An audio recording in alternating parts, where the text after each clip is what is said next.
Berapa lama manusia bisa hidup? Lihat saja dari cara minum airnya. Huang Di Neijing mengatakan, esensi air tersebar ke 4 arah, 5 esensi berjalan bersama. Artinya esensi dari air menyebar ke permukaan kulit, menutrisi 5 organ dan 6 rongga tubuh serta melancarkan meridian. Air adalah sumber kehidupan. Minum air hangat secara perlahan adalah rahasia menjaga hidup yang diwariskan oleh para leluhur. Dengarkan aku jelaskan 5 cara salah minum air yang bisa membawa maut, maka kamu akan mengerti kenapa para lansia yang panjang umur bisa hidup puluhan tahun lebih lama darimu. Dosa pertama, minum air tanpa aturan. Semuanya tergantung suasana hati dan asal-asalan.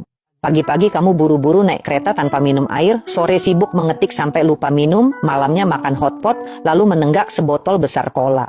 Ini bukan minum air, tapi mempermainkan nyawa sendiri. Huang Di Neijing menyatakan, minum teratur, air diminum sesuai urutan, artinya ada ritme dan aturan. Pagi hari, segelas air hangat membangunkan organ tubuh. Lansia panjang umur minum air saat bangun tidur, sebelum makan, setelah makan siang, dan sebelum tidur. Waktu ini lebih tepat dari jam, bukan karena tidak ada kerjaan, tapi mengikuti ritme alam dan mengumpulkan energi. Kalau minum air tidak memperhatikan ritme, cepat atau lambat tubuh akan kehilangan keseimbangan. Dosa kedua, menganggap air es sebagai minuman dan menganggap hawa dingin sebagai teman. Saat kamu meneguk es teh susu, rasanya memang segar sekali, tapi tahukah kamu apa yang terjadi pada limpa dan lambungmu? Mereka menggigil. Huang Di Neijing jelaskan, hawa dingin merusak paru, limpa, lambung. Kamu terus minum dingin, bahkan di musim dingin pun bir dingin. Tak heran tubuhmu bermasalah di usia awal 30-an. Paru terperangkap dingin, energi positif tak bisa turun, seperti api kecil dipadamkan air es, seluruh tubuh lemas tak bertenaga. Jangan kira sekarang kamu masih kuat. Hawa dingin di dalam tubuh itu seperti bom waktu, cepat atau lambat akan meledak dan menimbulkan masalah kesehatan. Saat muda, menikmati dingin memang menyenangkan sesaat, tapi saat tua, penderitaannya bisa berlangsung 10 tahun. Dosa ketiga, hanya minum air saat merasa haus, sama dehidrasi kronis. Seperti yang dikatakan dalam Huang Di Neijing, sering ingin membasahi mulut tanpa merasa haus.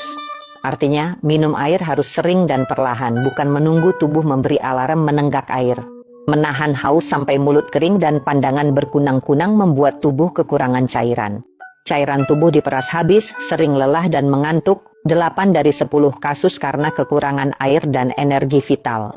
Para lansia berumur 100 tahun tahu pentingnya minum segelas air hangat di pagi hari untuk menghangatkan tubuh dan melembabkan organ dalam. Bagaimana denganmu? Begitu bangun tidur main ponsel, minum kopi dan minuman dingin, tubuhmu seperti padang pasir tandus. Jangan tunggu haus baru minum air, sama seperti menambal perahu bocor. Makna sejati minum air adalah melembabkan tubuh secara halus dan tanpa terasa. Dosa keempat, air putih tidak enak, sengaja diberi pewangi pewarna. Kamu bilang air putih hambar, tapi semua minuman enak itu air gula pewangi buatan.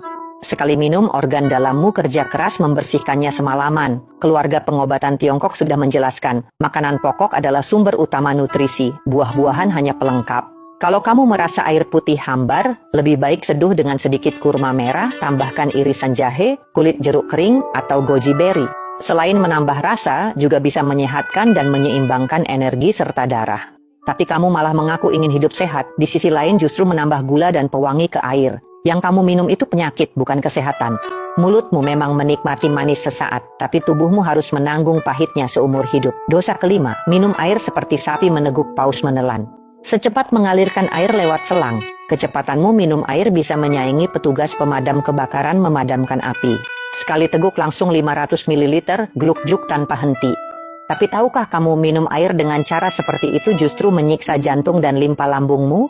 Kitab Lin Shu pernah berkata, jika minum tanpa bergerak, air akan tertahan di bawah jantung. Artinya air tidak sempat dicerna dan diserap, tertahan di tengah tubuh, lalu berubah menjadi dahak, kelembaban, racun, dan sumbatan.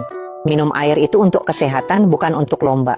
Hanya dengan meneguk perlahan dan sedikit demi sedikit, air bisa diubah menjadi esensi halus yang dapat dimanfaatkan tubuh. Cara minum ala Cheers yang kamu lakukan itu, yang masuk ke perutmu bukan air, melainkan beban berat.